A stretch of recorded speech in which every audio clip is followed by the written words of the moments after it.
ఉమ్మడి నెల్లూరు జిల్లాలో డయేరియా విజృంభిస్తోంది. గూడూరు మండలంలో తీవ్ర రూపం దాల్చుతోంది.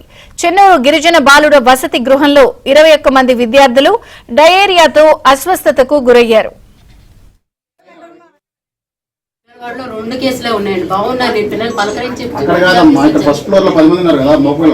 బాత్రూమ్స్ బాగానే ఉన్నాయండి.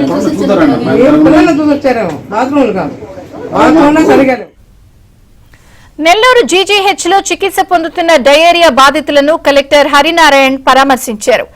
ఐటీడీఏ అధికారుల నిర్లక్ష్యం కారణంగానే విద్యార్థులకు డయేరియా సోకిందని గిరిజన సంఘాలు ఆరోపిస్తున్నాయి. డయేరియా విజృంభణపై సమగ్ర విచారణ జరపాలని ఆ సంఘాలు డిమాండ్ చేస్తున్నాయి.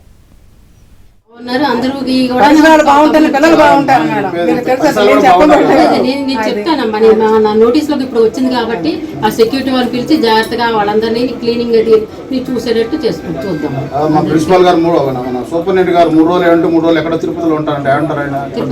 తిరుపతి కాదండి, తిరుపతిలో ఫోన్ తీయట్లేదండి.